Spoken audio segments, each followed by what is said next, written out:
Selamat pagi Bapak Ibu, saudara-saudari sekalian yang dikasihi Tuhan Yesus Kristus. Bersyukur ya pagi ini kita dapat bersekutu bersama dan mendekatkan diri kita kepada Allah.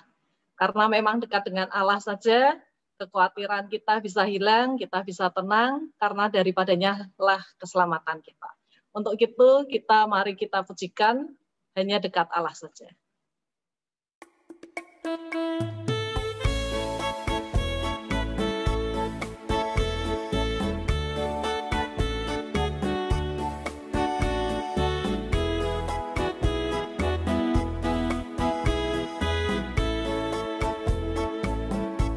Hanya dekat Allah saja, aku tenang.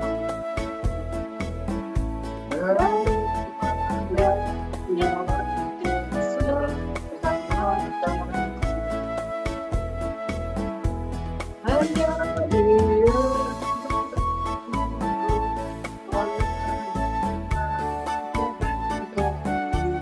aku tidak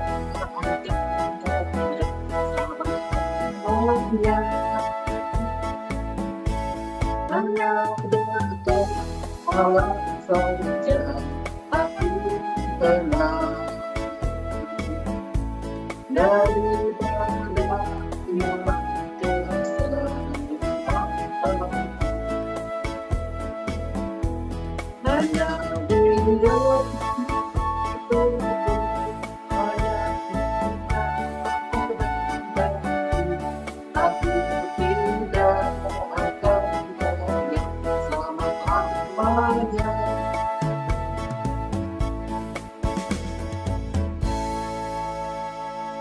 Sebelum kita memulai persekutuan doa pagi hari ini, mari kita berdoa bersama-sama.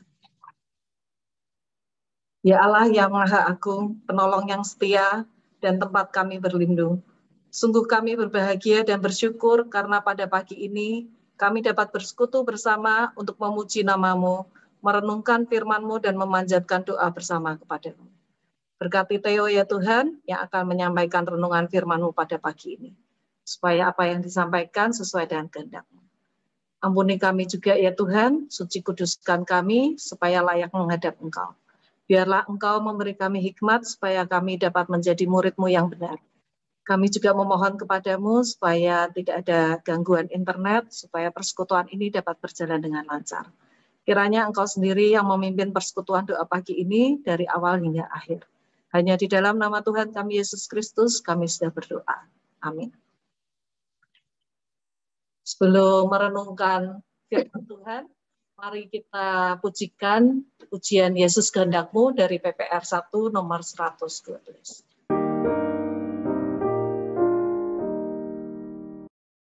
Yesus kehendak-Mu yang dikehendakku,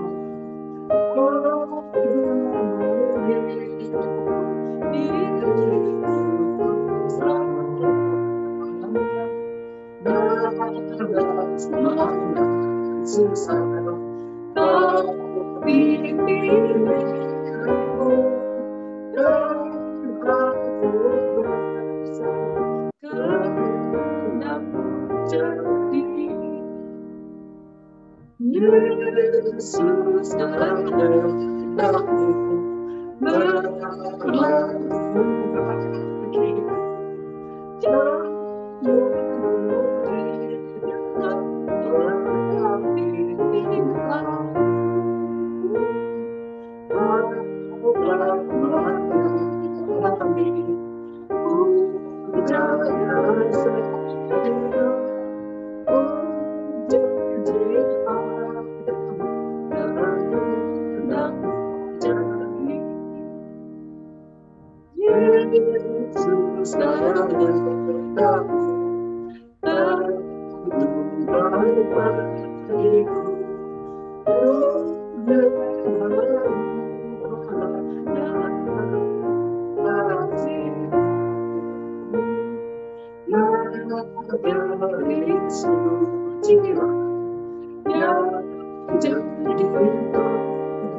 Saya serahkan kepada Tuhan. Mari kita berdoa dulu untuk merenungkan firman Tuhan sama-sama. Bisa minta Nicholas untuk pimpin doa untuk firman Tuhan. Mari kita berdoa, Bapak Ibu. Tuhan Yesus, terima kasih karena pagi hari ini Engkau masih memberikan kami kesempatan untuk hadir di hadapan-Mu dan kami boleh bersama-sama merenungkan kebenaran firman-Mu. Tolonglah setiap kami supaya kami boleh mengerti dan memahami firman-Mu, dan kiranya Tuhan pimpin, berikan hikmat secara khusus kepada Pak Dewa yang akan memberitakan firman Tuhan, agar Engkau boleh memakai hamba-Mu untuk beritakan firman Tuhan yang boleh juga menguatkan dan menyegarkan hati setiap kami. Terima kasih Bapa, yang di dalam nama Tuhan Yesus, kami serahkan pemberitaan firman Tuhan hari ini. Amin. Amin. Ya, pagi hari ini kita akan belajar tentang sesuatu yang unik ya. Kalau biasanya kan kita pergi ke gereja, beribadah, terus kita memikirkan, oh ini bagaimana mengaplikasikannya dalam kehidupan kita sehari-hari gitu ya. Kali ini justru dari pengetahuan umum gitu, dari yang kita terima di luar gitu. Terus kita mencoba melihat bagaimana kita bisa mengaplikasikannya kalau kita sebagai murid Kristus gitu ya. Menurut saya ini baik selama ya masih sesuai ya dengan firman Tuhan, kita boleh belajar juga dari apa yang kita temui atau kita pelajari sehari-hari di dalam kehidupan kita. Karena walaupun kita bukan dari dunia ini, kita kan masih ada di dunia ini gitu ya. Kita mau belajar apa yang disebut pokayoke. Tapi pokayoke sebagai murid Kristus. Nah, kita akan nanti cari tahu apa itu artinya pokayoke.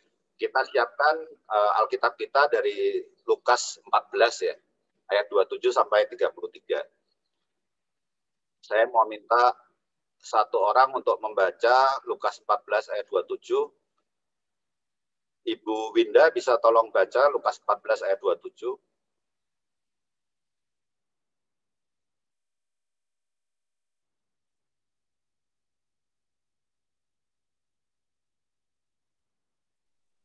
Masih di mute Ibu Winda.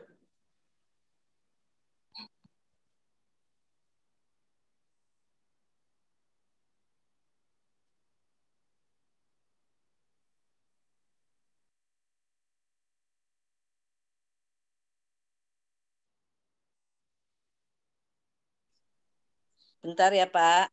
Ya, nggak apa-apa Bu. 11 ayat 7. Ya. Ampuni saya Tuhan, ampuni saya, ampuni saya, ampuni saya. Barang siapa tidak memikul salibnya, mengikut aku, ia tidak dapat menjadi muridku. Ya, terima kasih Bu Indah.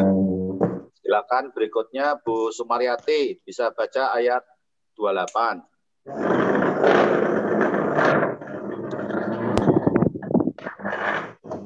Sebab siapakah di antara kamu yang kalau mau mendirikan sebuah menara, tidak duduk dahulu membuat anggaran biayanya, kalau cukup uangnya untuk menyelesaikan pekerjaan itu.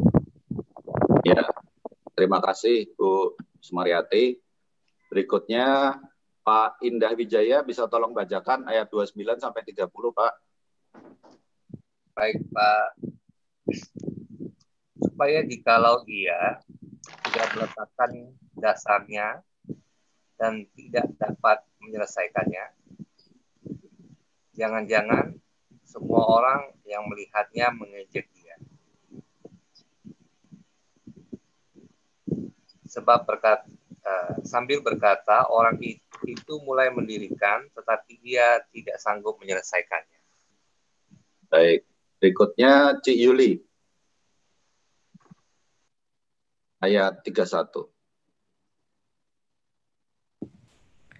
Atau raja manakah yang kalau mau pergi berperang melawan raja lain tidak duduk dahulu untuk mempertimbangkan, apakah dengan 10.000 orang ia sanggup menghadapi lawan yang mendatanginya dengan 20.000 orang? Ya, Cik Lilin, ayat 32, Cik Lilin.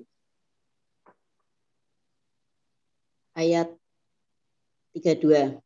Ya. Jikalau tidak ia akan mengirim utusan selama musuh itu masih jauh untuk menanyakan syarat-syarat perdamaian. Ya. Tulisannya kecil-kecil, nggak kelihatan. Hebat tapi masih kebaca. Pak Anton, ayat 33 Pak Anton.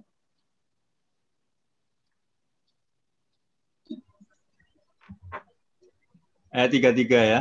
Ya. Demikian pula lah tiap-tiap orang di antara kamu yang tidak melepaskan dirinya dari segala miliknya tidak dapat menjadi muridku. Ya, terima kasih saudara-saudara sekalian untuk ayat-ayat yang sudah dibacakan. Nah, kalau saudara-saudara membaca ini mungkin mikir ya, apa hubungannya sama judul tadi ya, Pokayoke ya. Pokayoke itu apa gitu. Nah, kalau kita lihat di slide ini, yokeru itu artinya avoid atau menghindari. Ya, ini dari bahasa Jepang ya. Yokeru artinya menghindari. Sedangkan poka itu artinya kesalahan atau mistake. Jadi pokayoke ini sebenarnya avoiding mistake, ya, menghindari kesalahan atau mistake proofing, memastikan tidak terjadi kesalahan. Jadi kalau kita punya jam waterproof gitu, itu anti air gitu ya. Artinya bukannya dia kalau sama air nggak suka gitu ya, tapi dia itu tahan sama air. Jadi proof terhadap air gitu ya. Nah, kalau ini pokayoke ini proof terhadap mistake, proof terhadap kesalahan. Memastikan yang kita lakukan itu benar. Nah, kita sebagai murid Kristus itu juga sebenarnya banyak sekali pokayoke-nya gitu ya, sebagai pengikut Kristus, sebagai orang Kristen gitu. Nah, kita mau belajar beberapa contoh-contohnya ya, termasuk dari ayat-ayat yang tadi kita sudah baca. Kalau kita lihat aplikasi dari pokayoke, ini kita diskusi nih. Ada rel kereta api di jalanan gitu ya, dengan kondisi seperti ini. Kira-kira apa yang bisa terjadi? Kecelakaan, Pak. Kenapa kecelakaan? Karena tidak ada palang pintunya. Karena tidak ada palang pintunya ya. Di situ yang menghindari kecelakaan apa? Mobil. Nah, maksud supaya mobil itu tidak kecelakaan, tidak nabrak kereta, dibantu dengan apa? Di pohon itu ya, ada pohon ya, palang. Nah, palang. Ada palang peringatan ya. Ini kan palang peringatan rel kereta api ada di depan gitu ya. Tetapi tadi Mas Haji bilang ini masih belum cukup, benar ya Mas Haji ya? Ini masih berbahaya gitu. Sebenarnya palang ini juga udah lebih bagus. Ada cara yang lain, misalnya beberapa meter sebelum rel kereta api kita bisa kasih jalanan itu kan kadang-kadang dibuat gerenjel-gerenjel gitu ya, supaya sopir sadar gitu ya bahwa ini ada sesuatu gitu kan.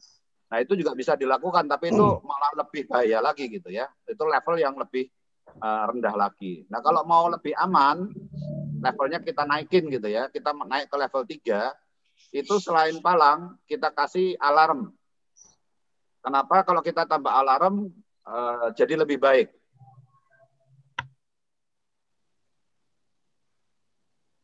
Ada yang bisa menjawab? Kalau warning itu, alarm itu warning buat kita. Ya, alarm itu biasanya terdengar kencang sekali ya. Warning tadi itu terdengar kencang sekali biasanya kalau kita di rel kereta api itu, walaupun kita di dalam mobil, jendela tertutup rapat, kita lagi nyetel musik pun, alarm itu keras sekali biasanya suaranya. Apalagi kalau kita ada di luar gitu. Tapi ini masih belum cukup. Kira-kira sudah aman nggak? Pasti nggak terjadi kecelakaan. Bisa terjadi juga, Pak. Nah, keluarga kita memang pintar kan. Ya, kalau yang nyopir seperti Pak Dhani kan pakai alat bantu pendengaran ya.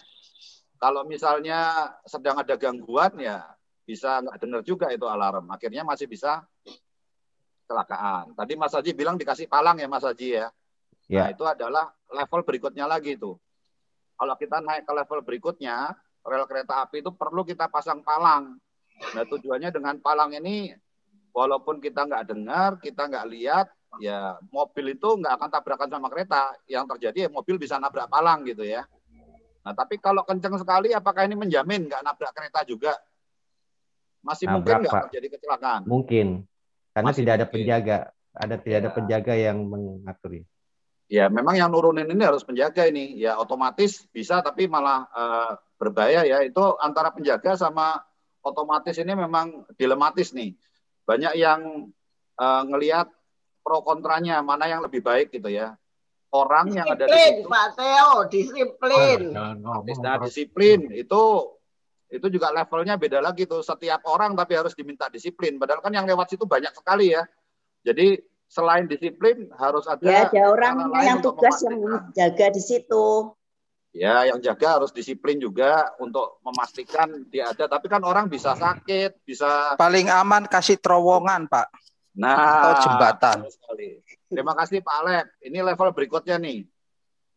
Ya, kalau kita lihat ini adalah cara yang paling aman gitu ya. Kita bisa pakai underpass atau kita pakai flyover. Nah, ini semua adalah bentuk Pokayoke, Bapak Ibu sekalian. Jadinya memastikan supaya mistake atau kesalahan itu enggak kejadian gitu ya. Jadi dengan kita memikirkan risikonya apa aja, kita bisa avoid gitu ya, kita bisa menghindari yokeru tadi gitu. Cari cara supaya itu enggak kejadian. Nah, kalau kita baca ayat-ayat tadi gitu ya, kemudian kita lihat contoh-contoh sehari-hari, kita coba lihat contoh berikutnya Pak Edi. Nah, ini kira-kira dengan chip handphone yang seperti ini ada potensi masalah nggak ya? Kalau GSM card kita seperti ini, kira-kira masalahnya seperti apa?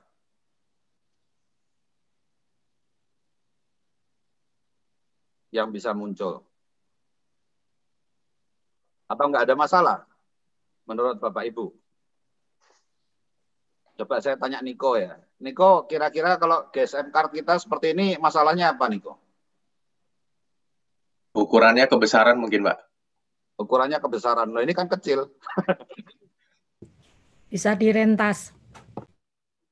Bisa direntas. Ini masalahnya Bapak Ibu. Kalau kita lihat ini kan simetris ya bentuknya ya. Nah kan banyak sekali yang tidak biasa menggunakan elektronik itu masangnya terbalik. Akhirnya logam itu nggak kontak sama konektor di handphone kita. Akhirnya sinyalnya itu nggak nyambung gitu ya. Karena masangnya terbalik. Karena kalau bentuknya kotak seperti ini akan diterima tuh sama wadahnya gitu kan.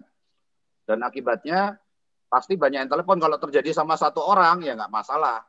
Tapi kalau 30% dari masyarakat Indonesia masangnya terbalik, itu Excel, Telkomsel itu bisa kewalahan untuk menanggapi gitu ya. Jadi mereka memastikan supaya ini tidak terjadi gitu. Caranya gimana? Ya, caranya ujungnya itu dibikin patah gitu ya. Kalau kita ngeliat GSM kita, bentuknya itu nggak kotak, nggak sempurna gitu ya. Ujungnya itu memang dicuil gitu. Nah itu tempatnya pun kita naruh juga seperti itu gitu. Sehingga kalau kita naruh nggak mungkin terbalik gitu. Siapapun yang masang selama GSM card ini terpasang, pasti aman gitu. Pasti akan connect handphonenya. Nah ini salah satu aplikasi dari Pokayoke juga. Memastikan tidak terjadi kesalahan. Saya kasih contoh yang lain. Nah kalau kita lihat konektor-konektor kabel, sama nih untuk handphone juga. Yang suka ganti-ganti handphone atau pakai hard disk gitu ya. USB itu sama-sama USB gitu ya. Tapi kalau kita nggak jelas mau USB yang mana gitu. Itu bisa salah kabel yang kita pakai. Tapi kesalahan kabel itu sebenarnya membantu kita untuk memastikan kita itu nggak pakai kabel yang salah untuk bisa berfungsi gitu ya. Jadi ada handphone yang pakainya tipe C gitu ya, USB-nya. Ada yang pakai tipe B, ada mini USB, ada micro USB, ada USB tipe C, ada USB 3 gitu ya. Ini semua tujuannya supaya kalau kita nancepin itu nggak keliru gitu ya. Atas sama bawah, kabel lain dipakai untuk handphone yang salah gitu, itu nggak bisa. Gitu. Jadi harus yang sesuai. Gitu. Juga teknologi itu kan sering terjadi peningkatan ya, sering ada upgrade. Gitu. Jadi kabel ini juga punya kemampuan yang beda-beda gitu, untuk memastikan orang nggak pakai kabel yang lama untuk teknologi yang baru, ya kadang-kadang mereka ganti. Makanya kita kan kadang-kadang jengkel ya, aduh ini kabel aja kok ganti-ganti terus ujungnya gitu. Kabel saya yang dulu nggak bisa dipakai lagi gitu ya. Tapi itu sebenarnya untuk memastikan supaya tidak terjadi kesalahan. supaya handphone kita itu bisa ya update ngikuti teknologi. Paling enggak usah ngajari orang-orang atau ngasih tahu orang-orang, oh kamu mungkin kabelnya salah tuh, mungkin kabelnya udah nggak sesuai lagi gitu ya, speednya kurang gitu. Tapi memang kabelnya juga udah diganti. Kalau kita pakai kabel yang sesuai, pasti nyambung. Ini juga salah satu bentuk mistake proofing. Nah, ada yang bisa ngasih contoh yang lain nggak dalam kehidupan sehari-hari? Contoh Pokayoke yang lain, silakan. Untuk memastikan pemahaman nih. Ada Pokayoke yang lain dalam kehidupan keseharian kita?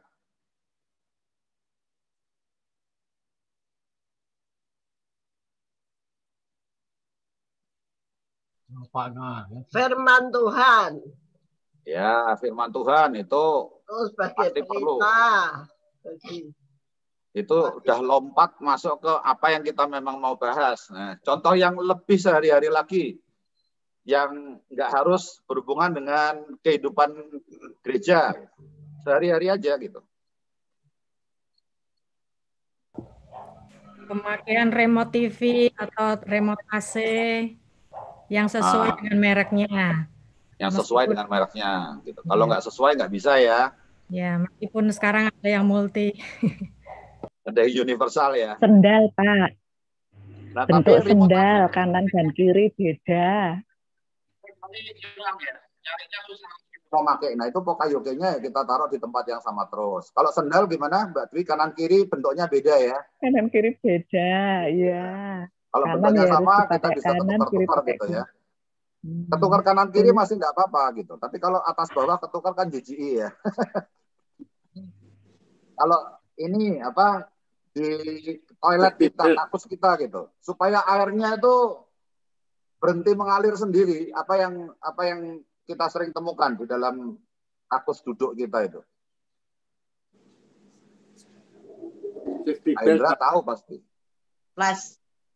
Ya. Pelampung. Nah, ada pelampung. Pelampung itu tugasnya kalau ada air, dia akan nyetop ya, karena pelampung itu kan biasanya isinya angin ya, jadinya dia akan naik gitu kalau ada air, sampai begitu naiknya tinggi, posisi yang lainnya tuh pasti akan turun gitu malah ya, jadi nutup lubang sehingga air nggak bisa masuk lagi gitu. Nah itu juga bentuk Pokayoke. Pagar yang kita pasang di rumah itu Pokayoke gitu. Jadi banyak sekali sebenarnya aplikasi Pokayoke ini dalam kehidupan kita sehari-hari. Nah sekarang saya mau ngajak, gimana Pak Hendra? Safety belt. Kalau sekarang kalau nggak dipasang. Safety belt. Gitu. Atau mobil kalau kita buat dia akan bunyi. Pokayoke, tapi kadang-kadang ada alarm untuk Pokayoke itu ya. Untuk safety belt itu pun kalau nggak dipasang ada alarmnya gitu. Jadinya memastikannya tuh 2 level gitu ya. Seperti tadi rel kereta api gitu. Nah, kalau kita baca ayat-ayat yang tadi, dari Lukas 14 ayat 27 sampai 33, ada yang menemukan nggak Pokayoke-nya di mana? Nah, ini ada ayat-ayatnya udah ada di depan nih. Mungkin dari Lukas 14 ayat 28, kemudian kita baca 29 30, itu Pokayoke-nya di mana?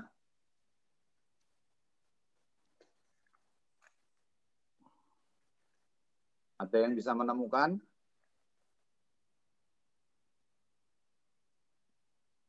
Yang menemukan boleh sharing.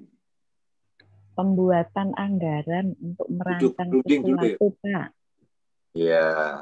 Jadi kalau mau melakukan sesuatu, punya rencana strategis, punya niat gitu, ya jangan sampai kita nggak punya rencana yang matang ya.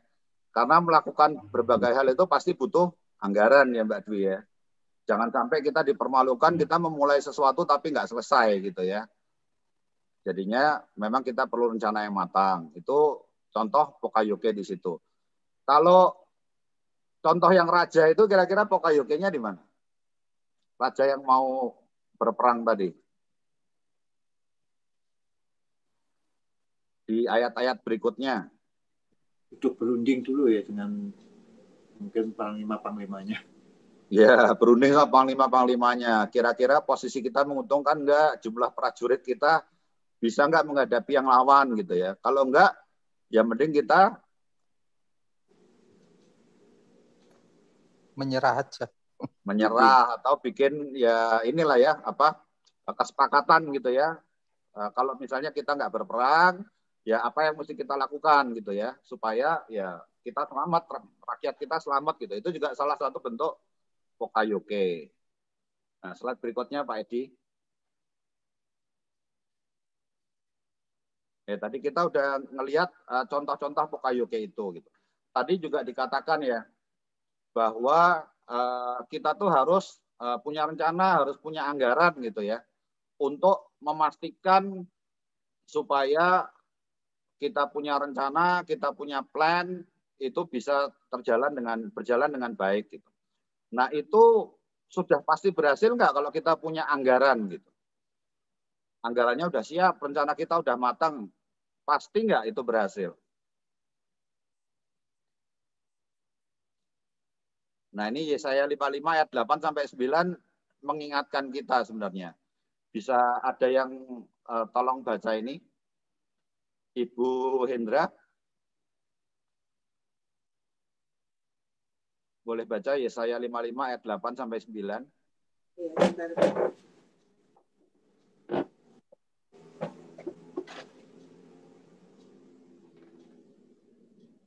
Yesaya 55 ya.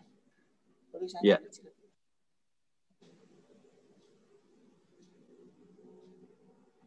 Yesaya 55 ayat 8 sampai 9.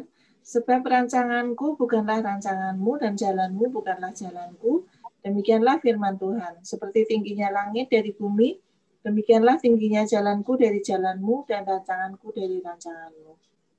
Ya, ini kira-kira menjawab pertanyaan yang tadi ya. Pasti enggak gitu. Kalau kita punya rancangan, kita punya rencana, kita nyiapin anggarannya, kemudian rencananya itu matang, berhasil gitu. Apakah itu pasti gitu? Kalau kita baca ayat ini, jawabannya apa Niko? Tidak. Enggak pasti ya, Mas Haji ya. Kenapa enggak pasti, Mas Haji? Ya, intinya sih kalau memang setiap anggaran atau rancangan memang kan diperlukan, Mas. Tapi memang kan terkadang suka meleset. Ya, semua memang ya kalau kita berdasarkan dari firman Tuhan memang kan dikatakan rancanganku bukan rancangan. Ya kan? Itu aja sih menurut saya. Betul, Mas Haji. Nah, bagaimana cara kita memastikan ini Pokayoke-nya kita sebagai murid Kristus? Kalau kita tahu manusia itu sangat terbatas gitu ya. Apa yang kita pikirkan belum tentu kejadian gitu. Banyak yang kita miss dan kita nggak tahu hari depan. Berarti apa yang harus kita lakukan nih? Cari tahu. Ya, cara cari tahunya gimana? Dengan kita harus mengetahui itu dengan survei atau apa dalam setiap anggaran atau mungkin kita memastikan anggaran itu pasti, kita harus cek dulu harga barang itu atau apa gitu. Ya. Dalam kehidupan sehari-hari. Kita memastikan, tapi kalau tadi dikatakan ya itu kan rancangan kita, rancanganmu gitu ya. Kalau ternyata itu bukan rancangan Tuhan, apakah tetap berhasil? Ya tidak. Enggak Saya juga. yakin tidak. Nah, caranya gimana Mas Haji supaya bisa berhasil? Berdoa, Mas. Nah, berdoa itu salah satu cara kita mencari tahu kehendak Tuhan ya. Apa yang kita doakan, Mas Haji? Segala sesuatu yang menjadi rancangan kita, Mas. Atau maksud dan tujuan kita. Ya, kita mau belajar sekarang dari Yakobus ya. Berikutnya Yakobus 4 ayat 13 sampai 14. Cik Hana bisa tolong bantu baca Yakobus 4 ayat 13 sampai 14.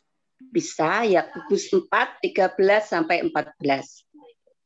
Jadi sekarang, hai kamu yang berkata, hari ini atau besok kami berangkat ke kota Anu, dan di sana kami akan tinggal setahun dan berdagang, serta mendapatkan untung. Sedang kamu tidak tahu apa yang akan terjadi besok. Apakah arti hidupmu? Hidupmu itu sama seperti uap yang sebentar saja kelihatan lalu lenyap. Ya, ini menggambarkan apa yang tadi kita diskusikan dengan Mas Haji ya. Jadi dalam keseharian seringkali kita mikir, oh kalau belum tahu ya kita cari tahu, kita pastikan, kita cek di toko, di mana gitu ya, lihat berita, lihat cuaca gitu ya. Mencari tahu, meminimalisir risiko bahwa rencana kita itu akan gagal. Tapi kita di sini diingatkan gitu ya. Kita itu tetap tidak tahu hari esok gitu. Ya, cara memastikannya gimana? Kita mesti baca ayat selanjutnya nih dari Yakobus 4 ya.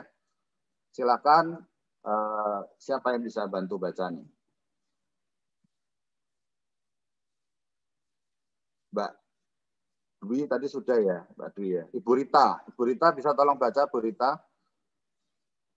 Yakobus 4 ayat 15 sampai 17. Yakobus 4 ayat 15, sebenarnya kamu harus berkata, jika Tuhan menghendakinya, kami akan hidup dan berbuat ini dan itu. Tetapi sekarang kamu memegahkan diri dalam congkakmu dan semua kemegahan yang demikian adalah salah.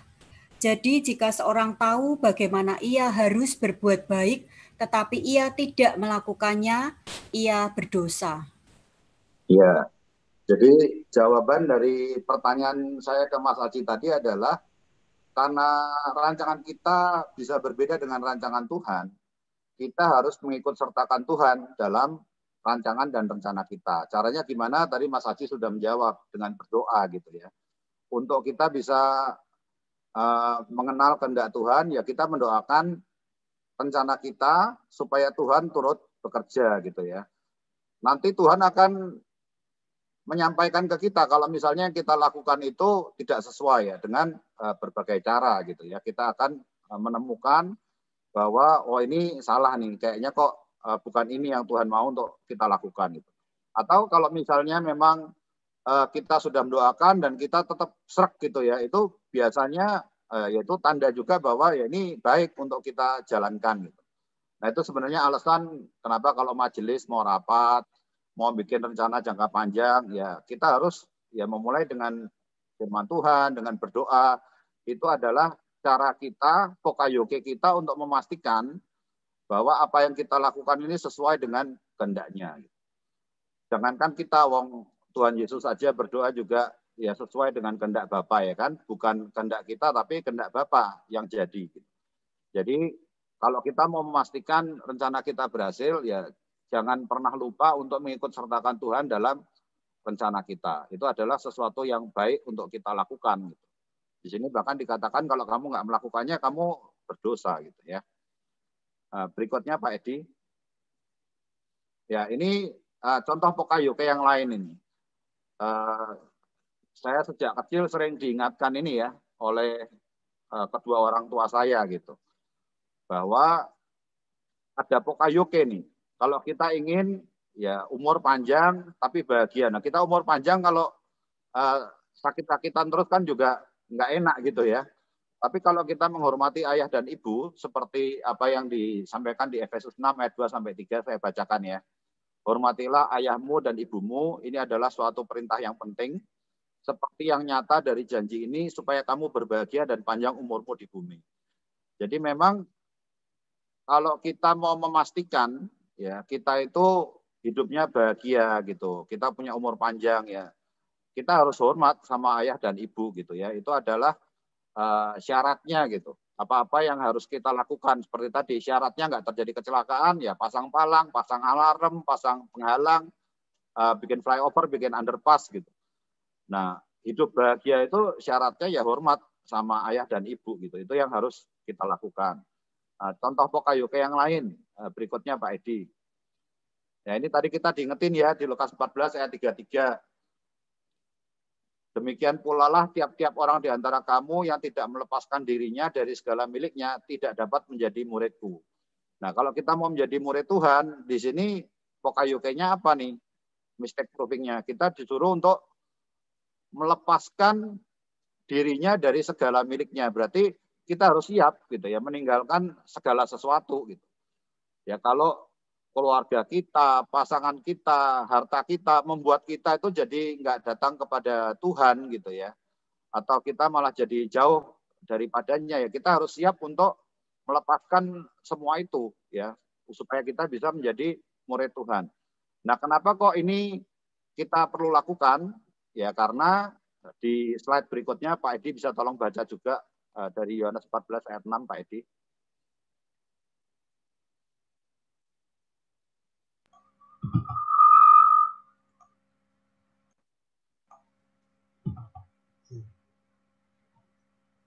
Kata Yesus kepadanya, Akulah jalan dan kebenaran dan hidup, tidak ada seorang pun yang datang pada Bapa kalau tidak melalui aku. Ya, kalau kita sudah punya pengetahuan ini, kita tahu hikmat ini, bahwa Yesus itu adalah satu-satunya jalan, nggak ada jalan lain gitu. Ya, dia adalah jalan dan kebenaran dan hidup. Tidak seorang pun datang kepada Bapa kalau tidak melalui Yesus, karena dia satu-satunya jalan tadi. Dan pokayoke-nya apa? Ya kalau saya ingat firman Tuhan yang disampaikan oleh Evangelis Andreas Kristande ya. Dia mengatakan kenapa kok common sense gitu, masuk akal kalau Yesus itu satu-satunya jalan gitu untuk menuju ke surga gitu.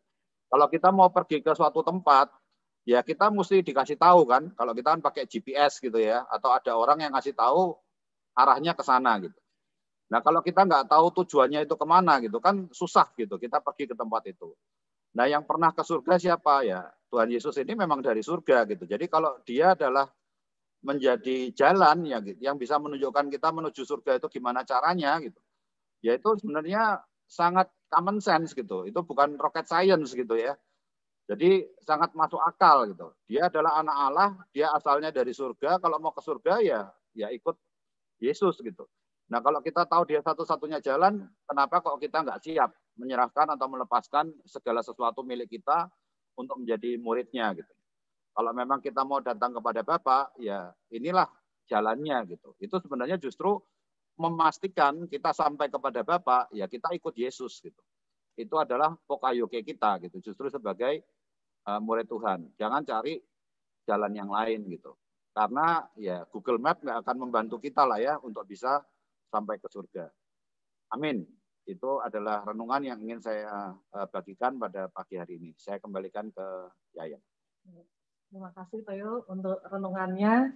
Semoga kita dapat menjadi murid-murid Yesus yang mau membuat rencana bersama Yesus ya, supaya rencana kita sesuai benar dengan kehendak Tuhan. Setelah ini kita akan berdoa syafaat bersama-sama. Kemarin sudah saya bagikan ya doa syafaatnya, bisa dibuka Pak Edi. Kita akan mengucap syukur untuk firman Tuhan pada pagi hari ini dan pemeliharaan Tuhan juga untuk kesembuhan Bapak mertuanya Martin dan Pendeta David Srianto. Kita juga akan berdoa untuk para lansia, terutama Bu Suraji ya. Kita sudah mengucap syukur untuk perkembangan kesehatannya, tapi kita terus doakan untuk kesehatan ginjalnya dan proses selanjutannya ya untuk cuci darah di Rumah Sakit Cipinang. Kita juga akan berdoa selanjutnya Pak Edi untuk kesehatan kita semua ya, jemaat GKMI Pengharapan, untuk Pak Hendra, Yesi, Pak Stefanus, Pak Indro, Pak Andi, juga untuk Pak Medi dan Aurel dan Adriel. Kita selanjutnya akan berdoa untuk para hamba Tuhan, untuk para pekerja ya di GKMI Pengharapan, untuk Pendeta Billy dan istrinya, Pak Samuel, untuk Pendeta Parjono Abednego dan Pak Samuel Suwarno yang sempat mengalami serangan jantung Sabtu malam, untuk kestabilan kesehatan Pak Sumardi dan Ibu David Srianto. Kita berdoakan untuk kondisi furniture pasca kebakaran Pak Sugiarto dan Pak Timotius, untuk jemaat kita yang akan menikah, Brenda, Veta, dan Christian, untuk anak-anak yang sekolah di dalam maupun luar negeri. Selanjutnya kita juga doakan untuk Jessica yang mencari pekerjaan dan Tiffany yang kerja di Sidoarjo, untuk anak-anak muda kita, untuk jemaat yang sudah lama tidak ikut kebaktian Zoom ya, dan untuk kondisi ekonomi para jemaat kita, terutama yang kena dampak COVID ini. Selanjutnya kita juga akan berdoa untuk keluarga-keluarga di GKMI Pengharapan ini ya, supaya selalu rukun dan harmonis. Kita berdoa untuk hamba Tuhan dan pengurus komisi, majelis, untuk Pak Ju, untuk Pak Indah dan Niko. Kita berdoa untuk kegiatan tengah minggu, untuk Komsel Youth, untuk KYTB nanti malam dan PWJ. Kita berdoa untuk kebaktian hari Minggu, baik kebaktian umum maupun kebaktian anak, untuk rencana pendewasaan GKMI Cabang Sidoarjo, dan untuk masyarakat, pemerintah, dan bangsa dan negara. Selanjutnya, Kita doakan untuk presiden kita, untuk para menteri dan wakil presiden, kita berdoa untuk para pemimpin bangsa, untuk permasalahan bangsa kita. Selanjutnya kita juga doakan, selanjutnya Pak Edi, untuk rakyat Indonesia, untuk para pemimpin atau pemuka agama, untuk ormas-ormas ya ataupun kelompok masyarakat di Indonesia, dan untuk bangsa Indonesia dan negara lain yang menghadapi pandemi virus corona ini. Selanjutnya kita akan berdoa untuk pencegahan penyebaran virus corona ini, dan kita berdoa ya untuk dampak virus corona ini terhadap perekonomian bangsa Indonesia maupun bangsa lain. Terakhir kita berdoa untuk keamanan, ketenangan, dan kebijaksanaan masyarakat Indonesia dalam menghadapi dan menjalani adaptasi saat ini ya, new normal, juga untuk bencana alam yang saat ini diizinkan Tuhan terjadi di negara kita. Sebelum kita berdoa syafaat bersama-sama, kita akan menyanyikan Yesus Sahabat Sejati.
Tuhan. Pagi hari ini kami juga terus mendukung doa untuk Pak Andi di dalam segala keberadaannya. Engkau yang mengerti ya Tuhan, dan Engkau yang akan terus memulihkan Pak Andi dari waktu ke waktu. Kami juga terus bersehati berdoa untuk Bu Suraji di dalam segala keberadaannya. Kiranya pemulihan yang daripada Tuhan, segala sesuatu yang tidak mungkin bagi manusia dilakukan, tetapi biarlah Tuhan yang beracara dalam diri Bu Suraji.